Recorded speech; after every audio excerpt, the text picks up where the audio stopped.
오늘 보실 하나님의 말씀은 이사야 21장 1절에서 17절까지의 말씀입니다. 오늘 본문을 살펴보기에 앞서 광고 말씀드리겠습니다. 우리 일회 교회는 수요일 날은 7시 예배, 그리고 주일 날은 오전 11시 예배, 온라인 라이브 예배를 시작하려고 합니다. 온라인 라이브 예배는 줌이라고 하는 프로그램에서 드리게 됩니다. 참여하시는 방법은 인터넷에 줌을 검색을 하시고 화상회의를 누르신 이후에 778-878-5238이라고 하는 번호를 넣으시면 아주 간단하게 이 줌의 온라인 예배에 참석하실 수가 있습니다. 여러분의 많은 참여를 부탁을 드립니다. 이사야 21장은 바벨론과 에돔과 아라비아를 향한 하나님의 심판의 말씀이 기록되어져 있습니다. 이사야 선지자가 환상 중에 이 세 나라를 향한 심판을 보았습니다. 1절의 말씀부터 한번 보시죠. 해변 광야에 관한 경고라. 적병이 광야에서 두려운 땅에서 네겝 회오리 바람같이 몰려왔도다. 여기서 해변 광야는 바벨론을 뜻합니다. 바벨론은 큰 강 유프라테스 강을 끼고 형성된 나라이기 때문에 이 바벨론을 부를 때 해변의 광야 이렇게 불렀습니다. 이 해변의 광야 바벨론으로 족들이 몰려오는데 네겝 회오리 바람처럼 몰려오더라. 여기서 네겝의 회오리 바람이란 아주 거대한 회오리 바람을 뜻합니다. 사람도 짐승도 집도 여기에 휩쓸리면 뿌리조차 남지 않고 전부 완전히 휩쓸려 날아가 버리는 그런 거대한 회오리 바람, 이런 회오리 바람같이 적들이 쳐들어와서는 바벨론을 한순간에 무너뜨리는 것, 이걸 이사야 선지자가 보았습니다. 2절과 3절과 4절은 이 환상을 본 이사야 선지자의 그 심정이 기록되어져 있고, 5절은 이 재앙이 임할 때 바벨론 사람들이 이 재앙을 어떻게 대처하는지 그 모습이 기록되어져 있습니다. 그 모습을 한번 보시죠. 5절입니다. 고관들은 식탁을 베풀고 파수꾼을 세운 후에 먹고 마시더라. 자, 이때 6절에 기록된 것처럼 파수꾼이 보는 것을 이사야 선지자도 함께 보게 되어지는데, 하나님이 이사야 선지자를 파수꾼으로 세웠습니다. 이제 파수꾼이 된 이사야 선지자가 보는데 7절, 마병대가 쌍쌍이 오고 나귀떼와 낙타떼가 쳐들어오는데 그 모습이 네겝의 회오리 바람과 같더라. 회오리 바람이 불어닥치며 한순간에 모든 것이 날아가 버리듯이 이제 이 바벨론은 그렇게 무너질 텐데, 바벨론의 고관들은 모든 것이 날아가고 무너지는 그 순간까지도 먹고 마시더라. 이 말씀이 노아의 홍수를 생각나게 하죠. 홍수가 터지는 그날까지, 그 순간까지 사람들은 먹고 마시고 시집가고 장가가고 사고 팔더라. 9절, 파수꾼이 이르기를 함락되었도다 함락되었도다 바벨론이여, 그들이 조각한 신상들이 다 부서져 땅에 떨어졌도다 하시도다. 지금 이 사건은 역사적 사건으로 보면 BC 539년에 바사 제국에 의해서 이 바벨론 제국이 완전히 멸망당하는 사건을 예언한 말씀입니다. 그러나 우리가 묵시적인 사건으로 보게 되어지면 이 세상이 멸망하는 그 마지막 날을 지금 성경이 이야기를 하고 있습니다. 이 세상이 멸망하는 그 마지막 날, 하나님의 심판을 받게 되어지는 그 마지막 날은 마치 노아의 홍수 때처럼 사람들은 먹고 마시고 사고 팔고 시집가고 장가가더라. 네겝의 회오리 바람처럼 한순간에 모든 것이 끝나버리는데, 그 순간까지 세상은 하나님의 심판을 알지 못하고 그저 먹고 마시고 경제활동을 하고 자기 자신의 삶에만 관심을 두며 살아가고 있더라. 이때 그 하나님의 심판이 닥치는데 그 심판이 얼마나 끔찍한지 이사야 선지자가 이 심판을 보면서 외치는 소리가 이제 3절과 4절입니다. 3절 보시죠. 이러므로 나의 요통이 심하여 해산이 임박한 여인의 고통 같은 고통이 나를 엄습하였으므로 내가 괴로워서 듣지 못하며 놀라워서 보지 못하도다. 내 마음이 어지럽고 두려움이 나를 놀라게 하며 희망의 소강이 변하여 내게 떨림이 되도다. 이 세상에 하나님의 심판을 받을 때 이사야 선지자는 자신의 심정을 해산이 임박한 여인의 고통으로 비유를 하게 되어집니다. 이 의미는 단순히 이사야 선지자가 지금 이 하나님의 심판이 너무나 끔찍하고 너무나 무섭다 이렇게 이야기하는 것이 아닙니다. 이사야 선지자는 지금 이 심판을 보면서 내가 이 백성들을 해산하지 못해 고통스럽다라고 이야기를 하는 겁니다. 하나님의 심판을 통해서 이 멸망당하는 이 백성들을 내가 진작 하나님의 백성으로 해산해내지를 못해서 너무너무 고통스럽다. 하나님의 심판이 임하기 전 이 백성들을 하나님의 자녀로 해산했어야 되는데 해산하지를 못해서 고통스럽다. 이게 지금 이사야 선지자의 심정입니다. 이사야 선지자가 지금 누구의 심판을 보고 있나요? 바벨론의 심판을 보고 있습니다. 바벨론이 어떤 나라인가요? 늘 이스라엘을 공격하고 침략하고 괴롭히고 이스라엘 백성들의 원수 중의 원수가 이 바벨론입니다. 그러면 이런 나라가 하나님의 심판을 받게 되어지면 우리는 어떻게 반응을 해야겠습니까? 아이고 꽃이다. 우리를 그렇게 괴롭히더니 꼴 좋다. 하나님의 백성을 그렇게 괴롭히니 마지막이 좋을 리가 있는가? 이렇게 우리가 반응해야 되지 않겠습니까? 그런데 이사야 선지자는 바벨론의 멸망을 바라보면서 하는 말이 내가 저들을 해산하지를 못해서 너무너무 고통스럽다. 너무너무 아프다. 여러분 이것이 바로 성도의 심정입니다. 성도는 이 세상을 보면서 이를 바득바득 갈면서 그래 마지막에는 누가 이기나 한번 보자 이러는 사람들이 아닙니다. 직장에서 누가 날 괴롭힌다고 해서 하나님 보셨죠? 날 이렇게 괴롭히는 사람들 하나님 다 아시죠? 그냥 두지 마십시오. 봐라 나를 괴롭히는 사람들 다 어디 갔는가? 하나님이 나를 이렇게 지켜주신다. 여러분 이건 신앙도 아니고 믿음도 아닙니다. 이건 그냥 날 힘들게 하는 저 세상을 향해 악에 받쳐서 저주를 퍼붓고 손가락질하는 그저 나의 악하고 악한 죄된 모습일 뿐입니다. 이건 신앙도 아니고 믿음도 아닙니다. 교회 안에서도 마찬가지죠. 저게 중직이냐 저게 목사냐 서로 싸우면서 악담을 퍼붓고 멱살을 잡고 여러분 이건 그냥 악에 바친 세상 사람들의 모습입니다. 이걸 우리가 달리 표현하면 귀신 들렸다 이렇게 표현할 수가 있겠죠. 이게 바로 귀신 들리는 사람들의 모습입니다. 이 세상이 마귀가 공중 권세를 잡고 있는 세상 아닙니까? 마귀가 권세 잡고 있는 이 세상에서 마귀의 종노릇하며 살아가는 모든 인생은 전부 다 귀신 들린 사람들입니다. 우리도 과거에는 귀신 들린 자들이었습니다. 예수님 믿기 전에는 전부 귀신 들린 자들, 예수님을 안 믿는 사람들은 전부 다 마귀에 사로잡혀 있는 귀신 들린 사람들입니다. 귀신 들렸으니까 악에 차서 저주를 퍼붓고 손가락질을 하고 그것도 누구의 이름으로? 하나님의 이름으로. 하나님 저들을 용서하지 마옵소서.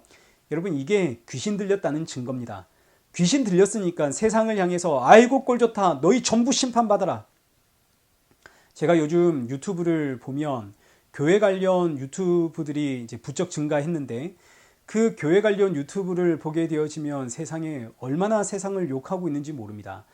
나라가 교회 죽이기를 시작한다. 이 코로나를 통해서 교회 죽이기가 시작이 되었다. 한국 교회는 더 이상 침묵해서는 안 된다. 이 세상은 반드시 하나님의 심판을 받을 것이다. 언론인들은 마귀다. 하나님은 다 알고 계신다. 지옥불에 들어갈 인생들이 너무 많다. 이런 악담과 저주를 믿음과 신앙이라고 하는 이름으로 그냥 사정없이 퍼붓고 있습니다. 죄송하지만 이런 분들은 신앙인들이 아니라 그냥 악에 바친 사람들입니다. 악에 바쳐서 기독교라고 하는 이름으로 세상을 저주하고 욕하고 이 세상은 하나님의 심판을 받을 거라고 나는 심판을 안 받을 것이냐. 성도는 이렇게 세상을 저주하고 욕하는 그런 자들 아닙니다. 성도는 세상을 판단하고 정죄하는 사람들이 아니라 이 세상을 볼 때마다 이 세상이 받게 될 그 마지막 하나님의 심판을 생각하니 너무너무 마음이 아파 탄식하며 예수님을 증거하는 그 복음의 해산의 수고를 하는, 그래서 크게 더욱더 힘차게 주 예수를 믿으십시오 외치는, 여러분 이게 바로 성도입니다. 이를 위해서 저와 여러분이 미리 부르심을 받은 거 아닙니까? 그래서 성경은 우리를 향해 너희는 택한 백성, 왕같은 제사장, 거룩한 나라다. 베드로전서 2장 9절. 왜 성도를 향해 너희는 택한 백성이요 거룩한 나라요 왕같은 제사장이다 이렇게 말씀하시나요? 그 이유는 그 뒤에 나오는 이어지는 말씀. 이는 너희를 어두운 데서 불러내어 그의 기이한 빛에 들어가게 하신 이의 아름다운 덕을 선포하라고. 너희는 택한 족속이요 왕같은 제사장이요 거룩한 나라다. 이것보다 훨씬 더 중요한 내용이 그 다음에 나오는 바로 이 말씀입니다. 너희를 이 죽을 사망의 세상에서 불러내어 생명의 빛으로 인도하신 예수 그리스도의 그 아름다운 덕을 선포해라. 이를 위해 내가 너희를 택했고 이를 위해 내가 너희를 이 땅의 왕같은 제사장으로 거룩한 나라로 세웠다. 그러면 이 생명의 복음을 증거해야 할 하나님의 성도들은 이 세상을 보면서 뭘 해야겠습니까? 이 세상을 보면서 손가락질하고 욕하고 저주하고 이래야 되겠습니까? 예수님을 보십시오. 사랑하는 성도 여러분, 예수님 보십시오. 예수님 십자가에 달리기 전 예루살렘을 보시며 우셨습니다. 왜 우셨나요? 마태복음 23장 37절에 예루살렘아 예루살렘아 암탉이 새끼를 그 날개 아래에 모음같이 내가 너희를 몇 번이나 모으려고 했는가? 그러나 너희가 원하지 않았다. 복음을 거부하니까 예수님이 얼마나 마음이 아픈지 그래서 우셨습니다. 그런데 오늘 우리는 어떻습니까? 세상을 보면서 이 심판받을 세상이 너무 안타까워 해산의 수고를 하며 복음의 씨를 뿌리고 있나요? 아니면 그래 나중에 누가 웃는지 한번 보자 이러고 있나요? 세상을 보면서 울며 씨를 뿌리고 있나요? 아니면 이 세상에서 나도 좀 더 잘 살아보려고 하나님 나에게도 주시옵소서 주시옵소서 이러고 있나요? 그러니 보십시오. 예수님을 믿는다는 우리의 본심과 본성이 얼마나 악한지를 보십시오. 성경을 보면 볼수록 우리에게서 드러나오는 것은 우리의 이렇게 악함입니다. 저도 저를 무시하는 사람들에게 나 이렇게 성공한 목사다 하는 거 보여주고 싶습니다. 그러니 제가 발견하게 되는 것은 야, 난 진짜 답이 없는 인생이구나. 답이 없는 죄인이구나. 그런데 이런 나를 값없이 이유 없이 조건 없이 그냥 무조건 찾아와 너는 내 것이다 하시는 예수님의 이 생명의 복음이 얼마나 귀한지. 그래서 성도에게는 이 예수님뿐입니다. 이 세상을 향해서 예수님 외엔 우리는 할 말이 없습니다. 이게 성도의 사명입니다. 11절과 12절은 두말을 향한 경고인데 오늘 본문의 결론이기 때문에 마지막에 살펴보도록 하고 13절부터 17절까지 있는 이 아라비아를 먼저 살펴보도록 하겠습니다. 아라비아를 향한 하나님의 심판입니다. 13절 말씀 보시죠. 드단의 대상들은 아라비아의 경제를 주름잡고 있는 사람들입니다. 근데 이들이 지금 어디에 있나요? 수풀에 유숙하고 있습니다. 하나님의 심판이 임하자 이 아라비아의 경제를 주름잡고 있던 자들이 한평생 그들이 붙잡고 살았던 그 대단한 돈, 그 대단한 물질, 이것들이 하나님의 심판 앞에서 자기들을 지켜주질 못하더라. 그래서 전부 수풀로 도망가 버렸습니다. 그러자 이때 14절 대마 땅의 주민들이 이들을 향해 물도 가져다 주고 떡도 가져다 주더라. 그러면서 이 대마 땅의 사람들은 부를 축적하기 시작을 합니다. 그러나 16절 품꾼의 정한 기한같이 1년 내에 게다라의 영광이 다 쇠멸하리라. 결국은 다 망한다는 이야기입니다. 아라비아의 경제를 주름잡던 이들이 하나님의 심판으로 수풀로 도망갔습니다. 대마 땅의 주임인들은 그들에게 열심히 떡과 물을 제공을 하면서 부를 축적을 했습니다. 그러나 품꾼의 정한 기한같이 하나님의 날이 오자 그들이 이룩한 모든 영광은 전부 다 쇠멸하여 사라지더라. 자, 이제 여기까지의 말씀 정리하겠습니다. 첫 번째 메시지는 바벨론의 심판에 초점이 있는 것이 아니라 바벨론의 심판을 바라보는 이사야 선지자의 그 심정에 초점이 있습니다. 심판을 받아야 하는 저들을 볼 때 나는 해산하지 못한 여인처럼 너무너무 아팠다. 그리고 마지막 이 세 번째 메시지는 아무리 이 세상의 경제를 잡고 흔들어도 결국은 망한다. 하나님의 심판 앞에서 피할 자는 아무도 없다. 그럼 이제 우리는 어떻게 해야 하는가? 그게 오늘 본문의 결론입니다. 본문 11절과 12절 말씀을 보십시오. 이건 샌드위치처럼 본문이 가운데 있는 본문입니다. 11절과 12절은 두마에 관한 경고입니다. 이 두마는 에돔 족속의 도시입니다. 그 이름의 뜻은 완전한 침묵. 이 땅이 언제 침묵하게 될까요? 사람이 사라지면 침묵하게 되겠죠. 그러니까 에돔을 두마라고 부르는 이유는 에돔, 다른 말로 이 세상은 장차 하나님의 심판으로 인해서 침묵의 도시가 될 것이다. 완전히 폐허가 될 것이다. 지금 이사야 선지자는 하나님이 주신 환상을 따라 파수꾼이 되었습니다. 우리 아까 바벨론 심판에서 보았죠. 파수꾼이 되었습니다. 파수꾼이 되어서 바벨론이 멸망하는 것을 다 지켜보았습니다. 이때 에돔 족속이 와서 묻는 겁니다. 11절 보시죠. 두마에 관한 경고라. 사람이 세일에서 나를 부르되 파수꾼이여 밤이 어떻게 되었느냐. 파수꾼이여 밤이 어떻게 되었느냐. 여기서 밤은 고난을 뜻합니다. 고난을 당할 때 앞이 캄캄하다 이렇게 이야기하지 않습니까? 밤입니다. 지금 에돔 사람들이 이사야 선지자에게 파수꾼이여 밤이 어떻게 되었느냐, 이 의미는 우리의 이 고난이 언제 사라지겠느냐, 우리에게 언제 밝은 미래가 오겠느냐 하고 물은 겁니다. 그러자 이사야 선지자의 대답이 13절입니다. 아침이 옵니다. 그러나 밤이 다시 옵니다. 아침은 희망입니다. 너희들의 문제, 너희들의 그 고민 해결될 것이다. 그러나 그 뒤에는 다시 밤이 올 것이다. 이게 무슨 의미인가요? 결국은 망한다 이겁니다. 아침이 지나면 밤이 옵니다. 밤이 지나면 아침이 옵니다. 이건 정해져 있습니다. 우리 인생도 이와 똑같다 이거죠. 고난이 지나가면 기쁨이 옵니다. 기쁨이 지나가면 다시 고난이 있습니다. 이게 무한 반복되는 것이 우리의 인생입니다. 그러나 그 끝은 항상 정해져 있습니다. 그 끝은 뭔가요? 죽음이죠. 밤이 지나면 아침이 온다. 그러나 우리의 인생은 정해져 있다.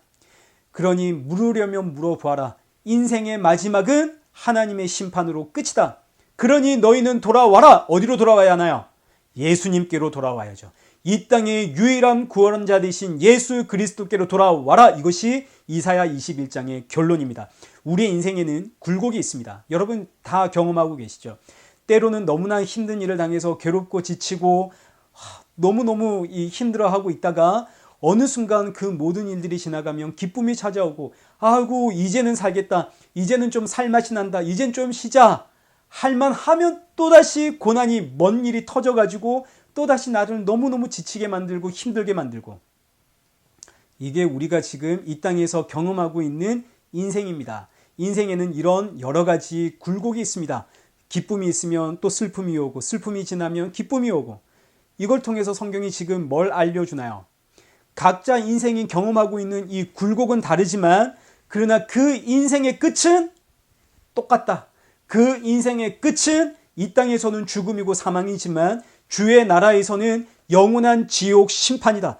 이것은 모든 인생에게 이것은 똑같이 주어진 인생의 끝이다.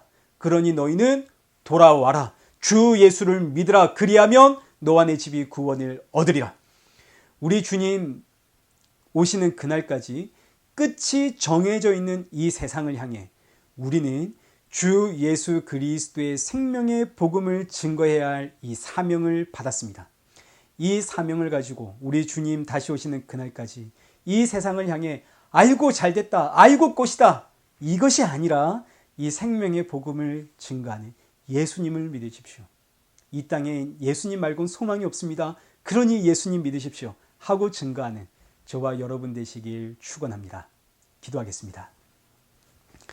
살아계신 하나님, 이 세상은 영원히 살 것처럼 살아가지만 그러나 이 세상의 끝은 하나님의 심판으로 끝날 것임을 우리는 알고 있습니다. 알고 있기에 세상만 바라보며 살아가는 저들을 향해 애타는 마음으로 더욱더 간절히 이 생명의 복음을 증거하는 성도 되도록 우리 마음에 주의 마음을 넣어 주옵소서. 예수님의 이름으로 기도드리옵나이다. 아멘. 이제는 우리 주 예수 그리스도의 십자가의 은혜와 성부 하나님의 크신 사랑과 성령 하나님의 위로 교통 충만하심이 우리 주 예수 그리스도 다시 오실 그날 사모하며 살아가는 우리 일회교회와 성도들과 온 세상 교회 머리머리 위에 이제로부터 영원토록 함께 있을지어다. 아멘.